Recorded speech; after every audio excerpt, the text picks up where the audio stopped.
It's been years since Kobe Bryant's death, but questions surrounding what really happened have never gone away. Now, Shaq is adding another layer to the mystery, opening up about their bitter feud and revealing that someone once wanted Kobe dead. And what he revealed is disturbing. It's late 2003. The Los Angeles Lakers have just built what people are calling the league's first modern super team. Shaquille O'Neal and Kobe Bryant are still the two biggest stars on the roster, but now they've got Karl Malone and Gary Payton walking through the door too. Two Hall of Famers who took pay cuts just for a shot at a ring. On paper, it's the most stacked roster basketball has seen in years. Behind the scenes, it's a bomb waiting to go off. That summer had already been brutal. Bryant faced a sexual assault complaint in Eagle, Colorado, while Shaq was at odds with the team's decision makers due to his desire for a contract extension, which came to a hilt during a preseason game in Hawaii that saw him yelling at team owner Jerry Buss to pay him. Shaq was on edge with no new deal. Kobe was on edge facing a courtroom. Neither. One of them was in the mood to be handled gently, and the coaching staff knew it. So right before the season tipped off, the Lakers pulled both stars into a room and laid down the law. Just before the start of the 3-4 season, the coaching staff called us in and said, "No more public sparring, or you'll get fined." Phil was tired of it. Karl Malone and Gary Payton were sick of it. Shaq later wrote, "Everybody in that locker room had reached their limit. The whole point was to shut the drama down before it swallowed the season whole." It lasted less than a day. Kobe walked straight into an interview with reporter Jim Gray and unloaded. He told Gray that Shaq had come into camp fat and out of shape, that he was milking a toe injury for extra time off, and that he was out there negotiating a $30 million extension in public, while two future Hall of Famers were essentially playing for free just to chase a ring. You can hear it in Kobe's own words from that sit-down. He said it wasn't about whose team it was, but that Shaq needed to stop coming into camp out of shape and stop blaming everyone else for the team's failures, and he said it on camera for the whole league to hear. Shaq was watching. And by his own account, something in him snapped. "I'm sitting there watching this interview and I'm gonna explode. Hours earlier, we had just promised our coach we'd stop. It was a truce broken." He didn't call his agent. He didn't call his lawyer. He turned to the people around him and said the sentence that's followed him for 2 decades. "I let the guys know. I'm going to kill him." This wasn't a throwaway line lost to time. It reached Kobe directly. And it reached him through a man who would go on to coach in this league himself, Brian Shaw. According to the account Shaq later gave, Shaw caught Kobe before he even got near Shaq and tried to warn him off. "Shaq is going to kill you. He's going to FK you up on sight," Brian said. Kobe grinned and said, "Ooh, am I supposed to be scared?" "Yes," Brian told him. This wasn't a joke to Shaw. He wasn't trying to hype up a rivalry for the cameras. He was trying to stop something physical from happening between the two most important players on the team. And he told Kobe as much, saying it plainly, this was no joke. Kobe's response has become just as famous as the threat itself. He didn't back down, didn't apologize, didn't even blink. He shrugged it off, and by multiple accounts of that night, essentially told the room to bring it on. The words that stuck were something close to, "Well, come on then." A challenge thrown right back at a 7'1" man who just said he wanted to end him. The team's own PR man at the time, John Black, later confirmed just how real that moment was.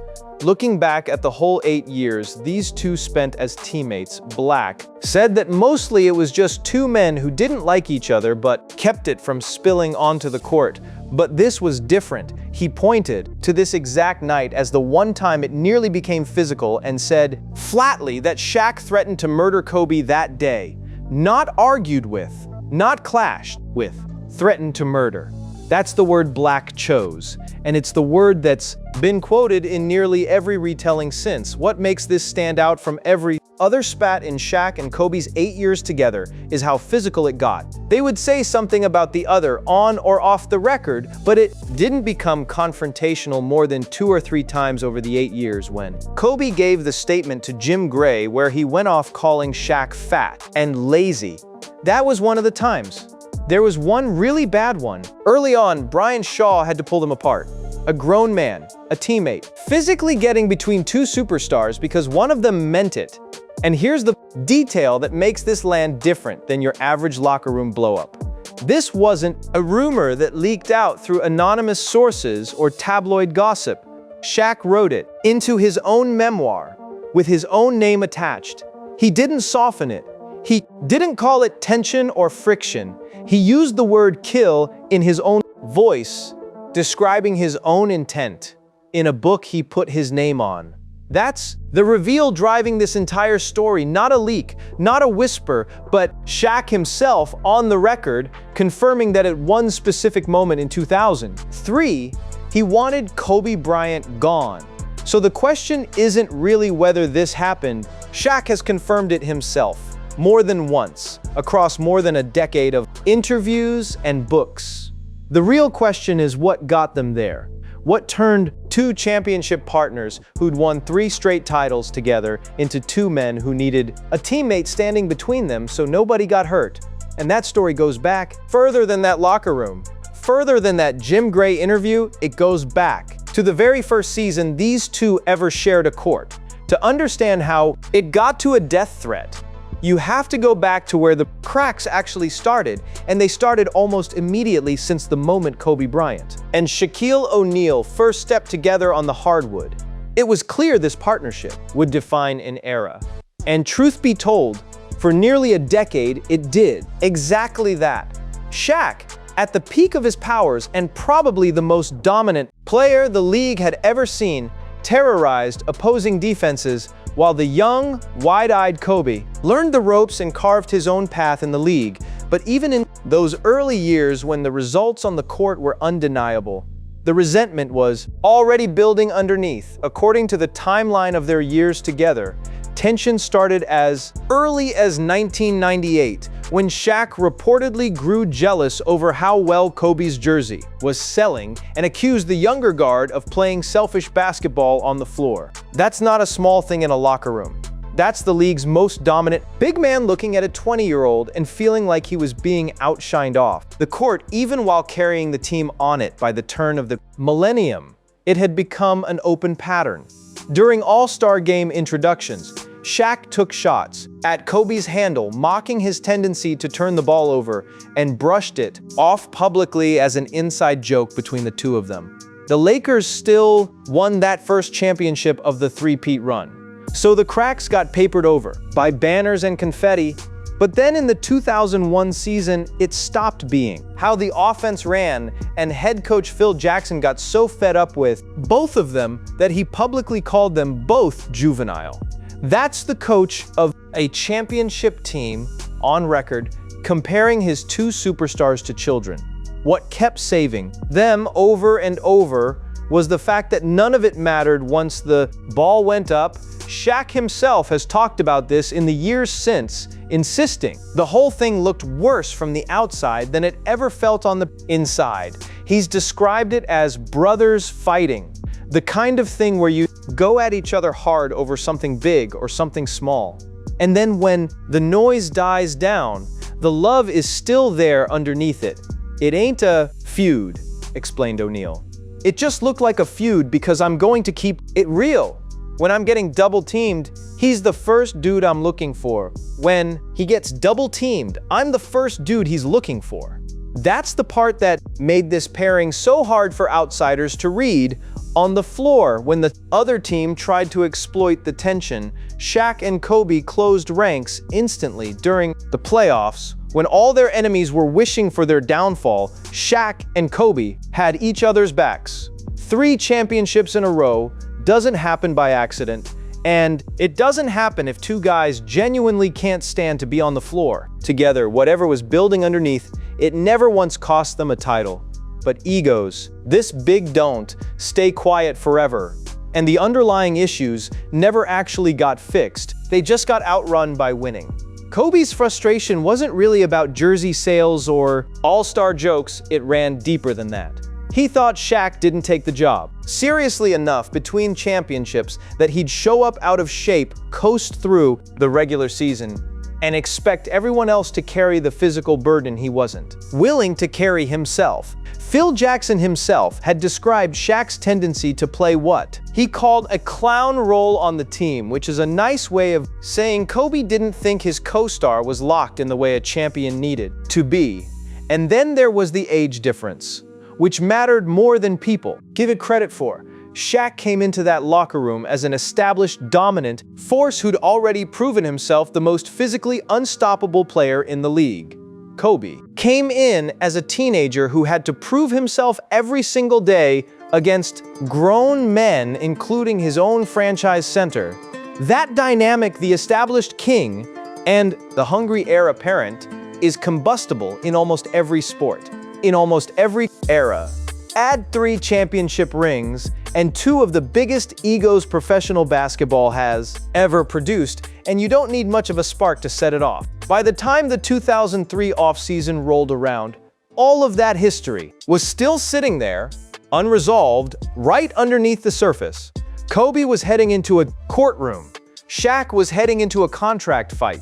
The team brought in 2 aging legends who'd sacrificed their own paydays for a shot at a ring, which only turned up the pressure on both stars to justify the sacrifice everyone else had. Made nothing about the death threat in that locker room came out of nowhere. It was the accumulation of half a decade of unresolved friction finally hitting its breaking point, right? As the stakes for the season got as high as they'd ever been. So when Shaq turned to his teammates after that Jim Gray interview and said he was going to kill Kobe, it wasn't really about one interview. It was about jersey sales in 1998, an all-star joke in 1999, a coach calling them both juvenile in 2001, and a slow accumulation of resentment that finally found its trigger. The question now becomes what happened to that super team once the threat was out in the open. Because a roster that's stacked doesn't just fall apart quietly. And this one didn't either. Once that threat was out there, once Bryant Shaw had physically stepped between 2 grown men on a professional roster, the 2003-04 Lakers were never going to function the way everyone expected. This was supposed to be basketball's first true, modern super team.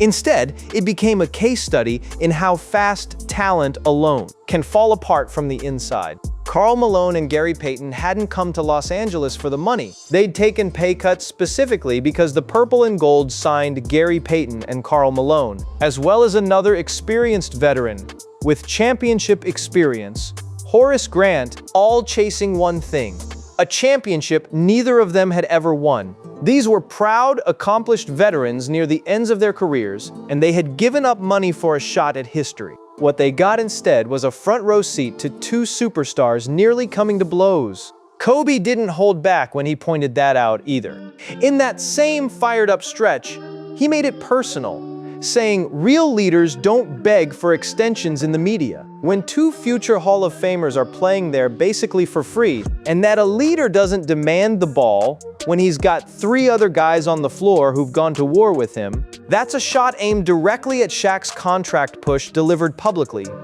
by the guy who was supposed to be his co-captain. Phil Jackson, for his part, wasn't exactly the peacemaker people assumed. Some accounts of that season actually suggest Jackson stoked the fire more than he put it out. And that stretch to start the 2003-04 season is the exact moment some believe he stirred things more than he needed to. Whether that's fair to Jackson or not, the outcome was the same. A locker room with 2 furious stars, 2 frustrated veterans, and a coach who didn't fully step in to shut it down before it boiled over. The fallout from the Jim Gray interview didn't stop at the death threat either. Kobe ended up getting fined by Jackson for going public with his frustrations, after the team had specifically agreed not to air things out through the media anymore. So both stars paid a price. Shaq in the form of a threat he'd have to live with for the next 20 years. And Kobe in the form of an actual fine docked from his check for breaking a promise he'd made to his own coach hours earlier. Even Bryant Shaw, the man who physically stood between them, didn't walk away from that year unscathed. In the aftermath, Shaw reportedly turned the truth back on both of them, telling them straight that they were both so wrapped up in themselves that they hadn't thought about how their public complaints about needing a younger, more athletic roster were costing other guys, including him, their roster spots. That's not a small accusation. That's a teammate telling two of the biggest stars in the sport that their ego war had real, tangible consequences for the people around them. And despite all of it, the threat, the fine, the tension so thick a teammate had to physically get between them. This Lakers team still made it to the NBA Finals that season. That's the wildest part of the whole story. A roster this fractured, carrying a death threat between its two best players, still fought its way to basketball's biggest stage. They just couldn't finish the job. The Detroit Pistons swept past them in 5 games, delivering what's since been called a gentleman's sweep. And the super team that was supposed to define a new era in the league ended its only season together as a disappointment. That loss became the breaking point ownership had probably been waiting for. Lakers owner Jerry Buss made the call that would define the next decade of the franchise.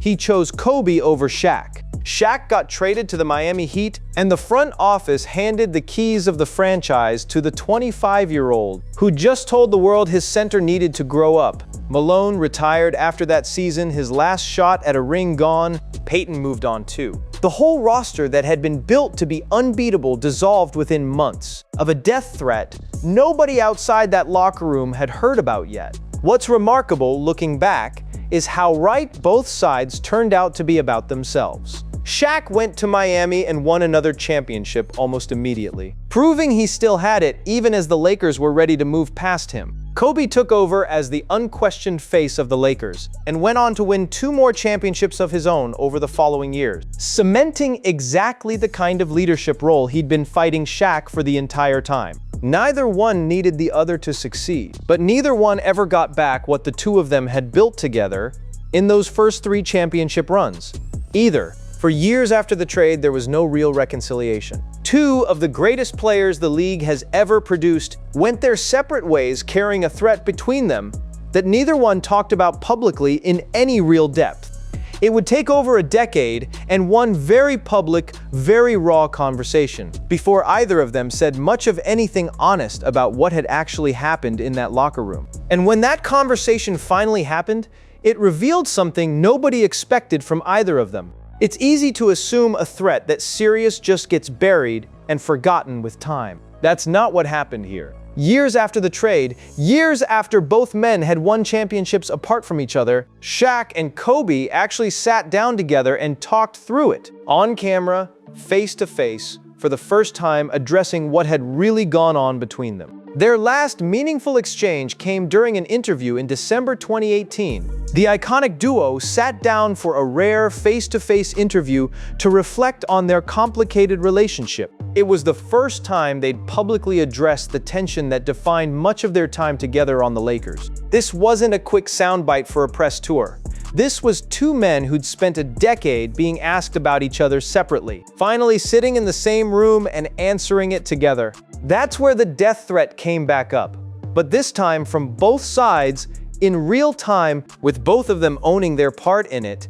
Shaq brought up wanting to kill Kobe, and instead of downplaying it or pretending it was an exaggeration, Kobe leaned right into it, confirming the exact response that had been reported for years. He told Shaq to come on then because he wasn't going to be the one who backed down. He says that this relationship and Shaq wanting to kill him and Kobe, not caring what people think, was driven by moments like this. It helped motivate them to keep getting better and keep trying to achieve more. That's a genuinely strange thing to hear 2 men say about each other. Not "I regret that."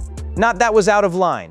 But that being on the edge of real violence with each other actually pushed them both to be better. Kobe framed the entire dynamic as fuel. The anger, the threats, the refusal from either side to blink first. In his telling, that's part of what built 3 championships, not something that nearly destroyed the team that won them. Shaq, in the years since, has leaned into a similar reframing, though he's been more careful about how he describes the whole rivalry publicly. He's compared it to fighting with a brother, insisting that whatever ugliness happened between them never touched the respect underneath it. He pointed out that even during the years they were feuding hardest, if either of them got double-teamed on the floor, the other was still the first guy they looked for. That's not the language of 2 men who actually wanted each other gone by the end of it. That's 2 men who let their egos run wild off the court while never letting it cost them on it. But even with all that reframing, Shaq has never walked back the actual words.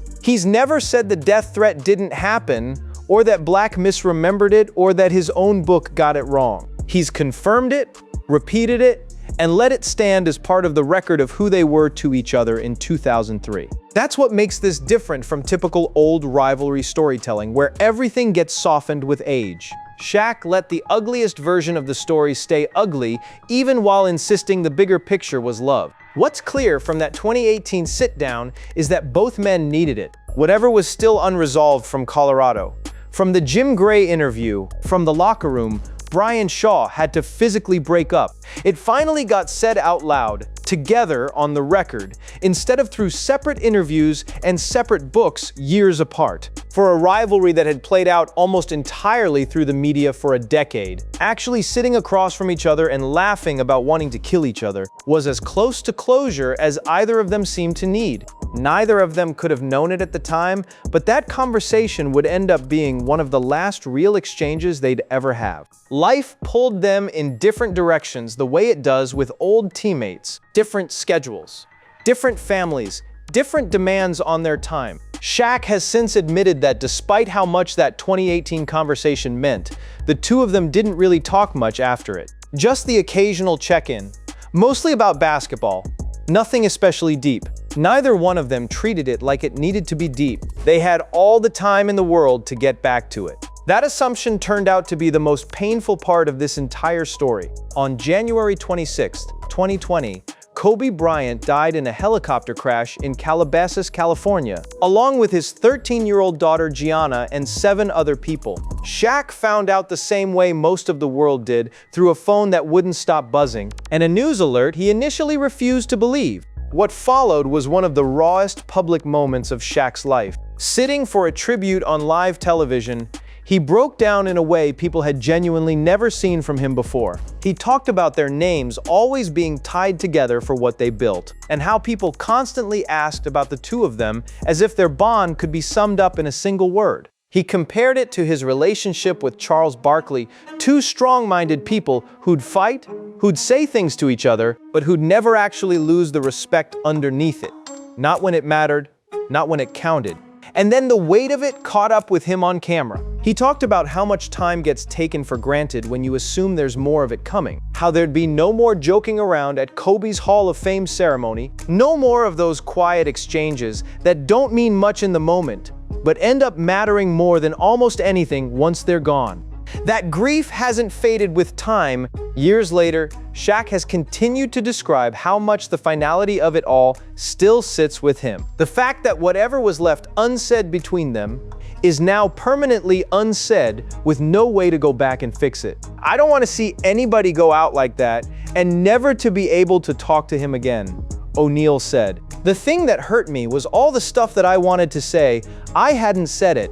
I never said it. When he's been asked directly what he wishes he could have told Kobe before that morning, the answer isn't complicated or profound. It's not some grand statement about legacy or basketball. Shaq has said it plainly. He wishes he'd just called more. Simple check-ins. Hi, love you. What's up? How you doing? I would like to have a lot of time, Shaq admitted, adding that life and work takes over sometimes, despite us wanting to call our loved ones. He highlighted, that's why I always tell people, when you think about somebody, just make sure you contact them. That's the full arc of this story. A death threat, spoken in fury, in a locker room in 2003, over a broken truce and a bruised ego. A threat serious enough that a teammate had to physically stand between two of the greatest players who've ever lived. A threat neither man ever pretended didn't happen. Shaq wrote it into his own book, said it into his own microphone, and repeated it to Kobe's own face 15 years later, while Kobe sat across from him and owned his side of it just as openly.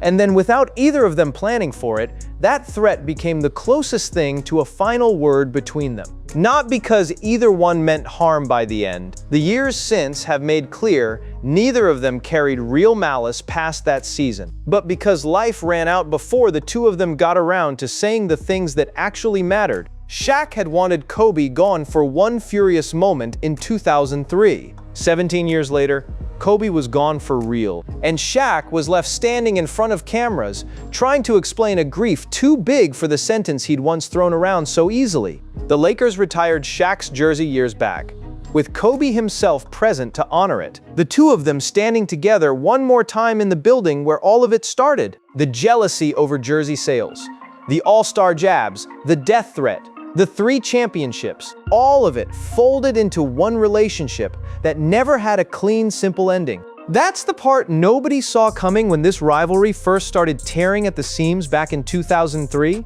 Nobody could have guessed that the loudest, angriest, most dangerous moment between these two men would end up being one of the truest things either of them ever said about how much the other one meant to them.